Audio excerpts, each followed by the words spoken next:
Hello and welcome to Hard Copy from our channel's television studios in Abuja. I'm Kayla Megwa.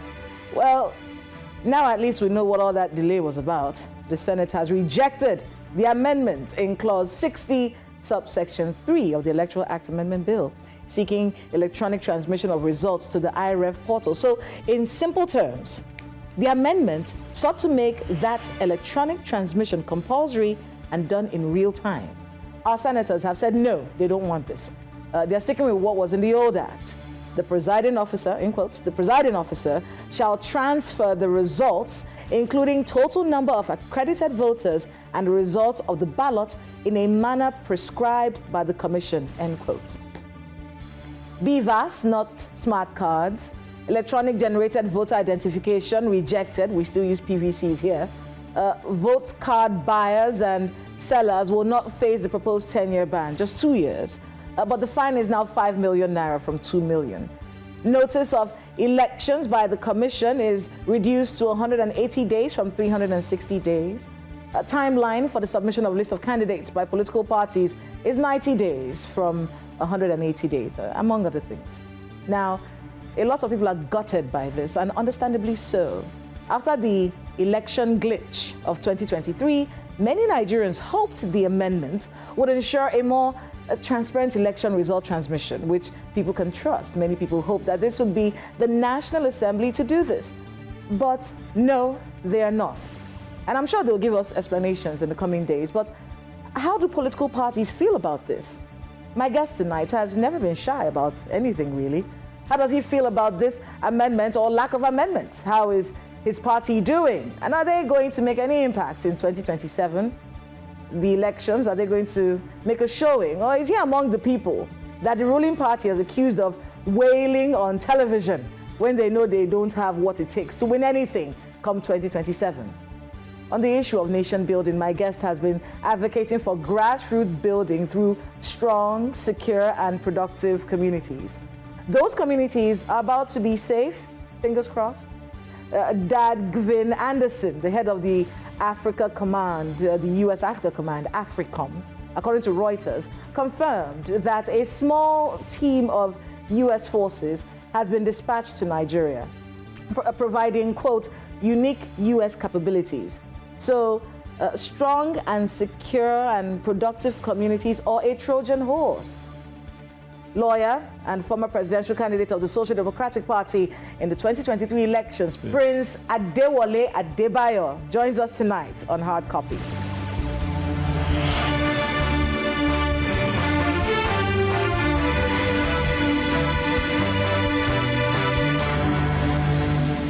Prince Adebayo, welcome again to Hard Copy. It's a pleasure to see you, Kayla. God bless Nigeria. Let's start off with something going on right now, and it's bringing up the security question. And I heard you talking about security recently and having secure societies and how those are the only ways we can have productive societies. But with the killings we're seeing in Kwara, the one that happened in Benue, you know, with all of these things going on, and the conversation around the U.S. troops who are on ground, confirmed, a small group, we are told, but they're here. Are you optimistic that we're going to be able to tackle this? Optimism is not required in security. You need to be realistic. You can use optimism in many other things. But when it comes to security, you have to be data-driven. You have to make sure that you have a security architecture that works. And it starts with having a good commander-in-chief. As you would have seen, in the last decade or so, we've not had very good commanders-in-chief. And President Tinubu has not understood what it means to be a commander-in-chief. So, and if he's going to be commander-in-chief till next year, we don't think that much will change. And so that doesn't give room for any optimism. But we should have a well-articulated plan to have a better commander-in-chief in the next election. What do you make of this collaboration that the Nigerian government is doing with the United States government? It's supposed to be something routine when you want to secure a regional power like Nigeria, you start from a domestic infrastructure of your armed forces and the police and other intelligence agencies. So you have to harmonize them well. And on some occasions, you would have to acquire platforms that you cannot manufacture in your country. And countries that give that kind of platform sometimes want to participate in it. Mm-hmm. So they want to see that it passes through their own domestic laws.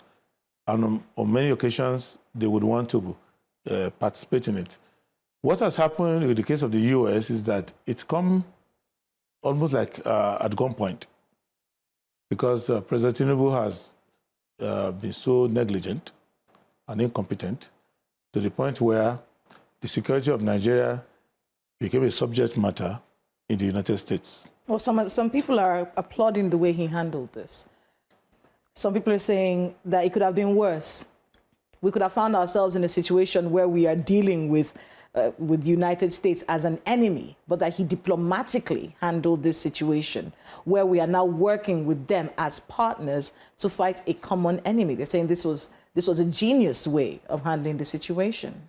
Yeah, you could say that if, for example, a negligent driver drives you into the ditch and managed to bring you out of the ditch with only a broken arm, you can say, well, you can go to church and do Thanksgiving. Well, he didn't drive us into this ditch. He didn't create the insecurity. He met it, didn't he? It made it worse, because there is no excuse for someone who becomes a commander-in-chief who campaigns on the basis of what he met on the ground and says, give me the job, I'm going to do it. And he hasn't done that job. He's not secured the country properly. He's not had time to supervise the armed forces correctly. He's not present in the country. He's not present in the life of the people who are on the field.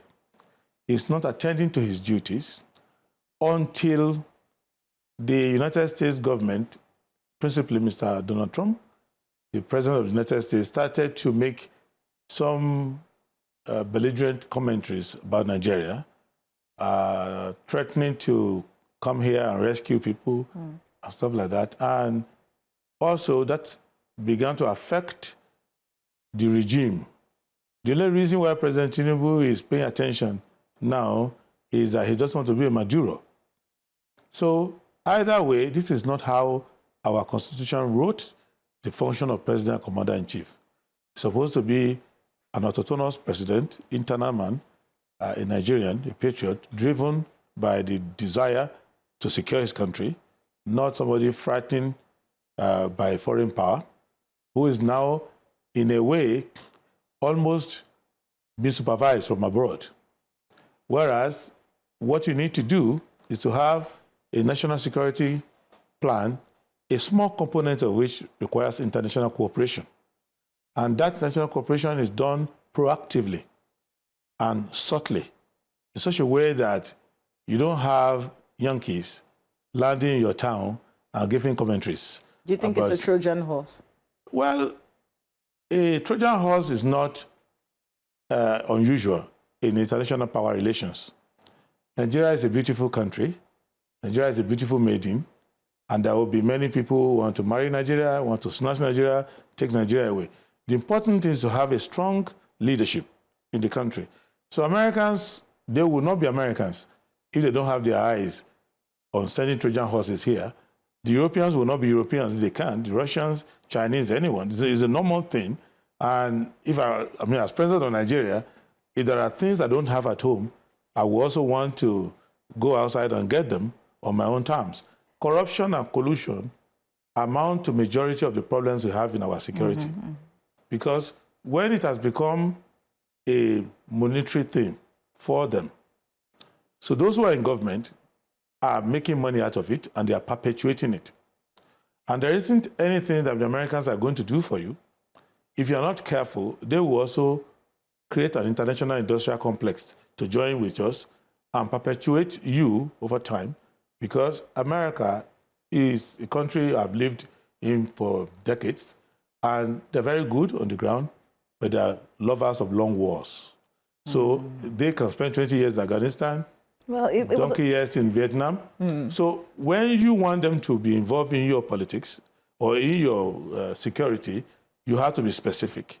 It has to be, I need this and that platform, and the relationship is brief, and what they are doing is a component of what you do. Remember, if you recall, when we came in 1999 into democracy, the Americans arrived with T.Y. Danjuma as defense minister and Victor Malu as chief of army staff, and they were at the headquarters saying they want to do training and all of that. Obasanjo was able to deftly ease them off, and after a few weeks, they disappear. So my recommendation to President Tinubu is not to create a mercenary system in the country. It is those people who lack domestic credibility, who lack a sense of direction, that Donald Trump can be pushing up and down. Donald Trump has his own idiosyncratic way he wants to manage U.S. relations and what he wants to extract from whichever is the leader, but he looks at your vulnerabilities. President Tinubu made himself vulnerable by being tardy over time and by being irresponsible in the way he managed his own duties as Commander-in-Chief. And the National Assembly did not take him to task because they also have their own problems in terms of being aware of what their responsibilities are. Now, when the question of Christian being attacked, Christian community being attacked and all of that, in the midst of everybody being attacked anyway, that narrative struck a chord with some element in Washington. But that is a small component of the problem. Because so you don't believe there's a Christian genocide? The question, whether you believe or not, is we pass that stage. Because if you go to Yewata and see people dead, you go to many parts of the north. I just came back from Numan, and I see that those who are alive are more afraid of death than any other person. So if you know that, the first thing you need to do is to make sure you secure your communities. The issue of kidnapping and banditry on the highways, by making a very strong police and highway patrol, good intelligence gathering, and those who are in government are not now feeding off the money that is meant for managing security, where they want a lot of expenditures to be made in unaccountable areas, money to rescue people, money to pay ransom, and all of that, thereby sustaining that industry for themselves. And many people who are in responsible position in military, intelligence, and all of that are living far beyond their legitimate means. They are living in opulence that can be seen, that if the military police, the military intelligence, all of them do the investigation, they can immediately trace where all this money is going. So the commander-in-chief needs to deal with that. So once you do that, the Americans won't have any communities, whether Christian or Muslim, that will be under stress to the point where they will send advocates to go overseas to say, come and rescue us. That is where President Tinubu dropped the ball. Instead of looking for the ball, he's looking for excuses to say, well, the Americans will have been angry with us now. I've made them happy. There is a limit to which you can, maybe try to assuage foreign interests, trying to bow to them, trying to expose yourself, because beyond your own problems, they have their own agenda. And when you create an opening for a well-experienced hegemony, they invariably are going to not stop. They're going to go further and start to assert their own interests, and a subsequent government after you will have to mop up that mess you've created. Because I, as Commander-in-Chief of the Armed Forces of Nigeria, will not want foreign troops on my land. No matter the condition, I will not. If I want any platform, I have options. If yours is a very good option, I deal with you, and I take the option. I can send my people to you for training, but no foreign troop in the Federal Republic of Nigeria, I can guarantee you that. We're going to regret this move, you think? Well, we will correct it before it becomes regrettable. Luckily, President Tinubu is on his last lap, just about a year or so to go, and we will be watching the situation, but it is a course correction we're going to make. We will secure our communities without foreign interest, without foreign troops. without anyone being a spokesperson for our security who has not sworn oath of allegiance to the Federal Republic of Nigeria, the way our army officers, naval officers, Air Force officers, police, DSS, other intelligence agencies have. That is very important to us. And you know, we'll be going on a short break, but for those who don't quite understand why you've spoken that way, it's because I'm guessing that you're going to be running against President Bola Ahmed Tinubu in 2027. I am going to be running under the platform of the SDP. SDP, and we are going to send President Tinubu back home, where he can go to America and make friends there for himself.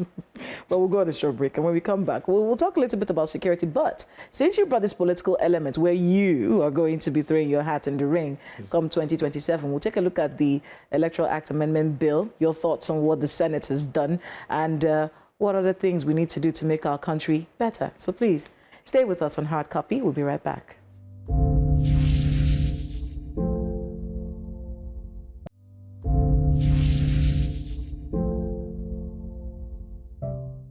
Welcome back to Hard Copy.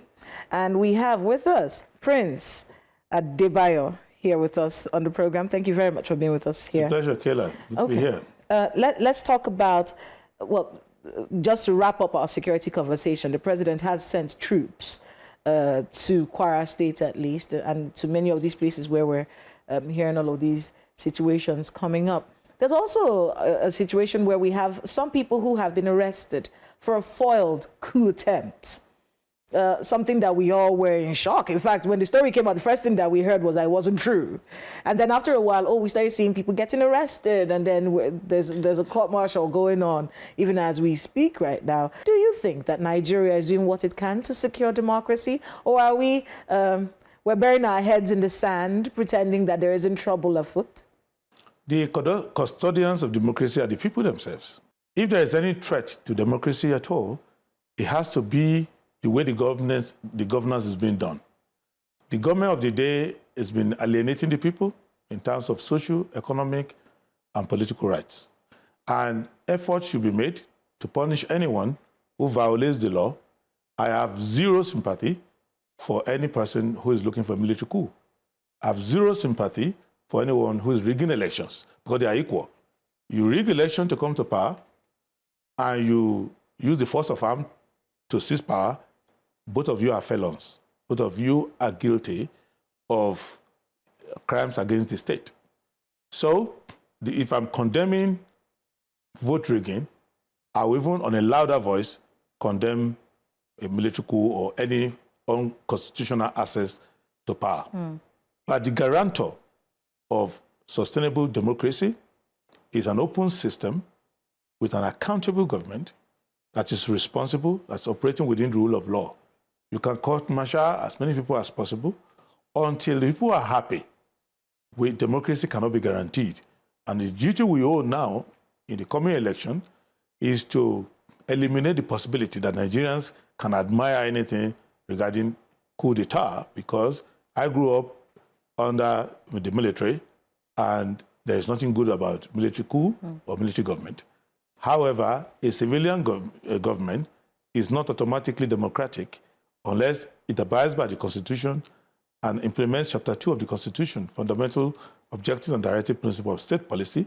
And those who are in government are servants of the people, not people who are pilfering the wealth of the country and rendering the rest of Nigerians destitute and hoping that they can wrap themselves in the garb of I was elected, therefore I'm untouchable. There's no such thing.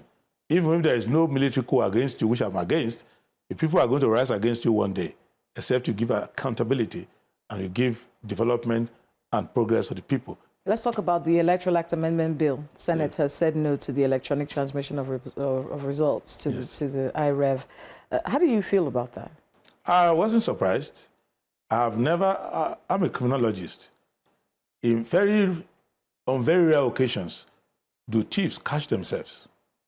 They will require someone else to catch them. Are you calling our senators thieves? What I'm saying is that if you have stolen elections, you're not the one to stop the stealing of elections.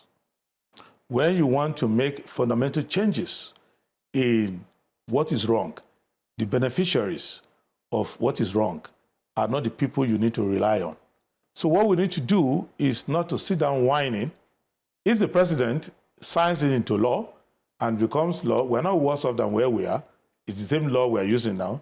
It's only that we found a leakage in our electoral system, and there was an opportunity to plug that leakage, and those who are benefiting from it said, we're not plugging it.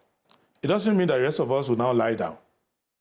President Tinubu is beatable, APC is beatable, all the incumbents are beatable if they're not performing, even with the present law as it is. So even if you had added electronic transmission, that electronic transmission mechanism does not refuse to transmit votes bought with money. So you still have other things to deal with. If there is violence and you chase away all the voters and you only one set of people thumbprint everything and you send it, it will still transmit it. So what we need to do is to know that, okay, if it's a people's election, it cannot be rigged. I participated in the last election, and if you ask me, where did we fail? We failed to bring the people out. You think people didn't come out to vote enough? It's not only me, the number is showing it. When you have 89 million with cars. There are people who feel that the glitch robbed them No. of the opportunity to win that election. I've explained to them at the beginning, and there's no need crying for split make. One, the transmission or no transmission was at the end. The vote has been cast, counted, result sheets given to party agents. So if at the point of accreditation, in a polling unit of 500 voters, only 43 people come out to be accredited, democracy has failed at that point. There's a democratic deficit. The majority are not showing up. And if the 43 that you accredit, 28 sell their votes, democracy is already assassinated at that point. Now, they now write the result wrongly, and the agent of the party that's supposed to have the highest vote decided to sell his right to the party that brought money. You finally bury democracy. So transmitting the dead body to INEC, all of that, is a different matter. So what we need to do now is to let people know that the reason why American troops are in your country, the reason why a foreign president is trying to save half of your population from each other is because of the way we voted in 2023.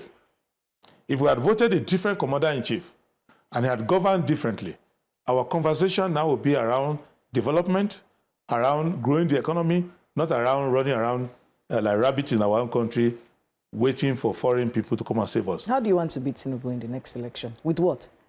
Because what the APC says about your party and other parties really is with what structure? Who do you have? Yes. What do you have in the grassroots that is going to get you the presidency? It's easy for you to come on Hard Copy and other TV stations and be talking about how bad the Tinubu administration is. Have you been tested? And they say that their campaign this time in 2027 is, look at what we have done.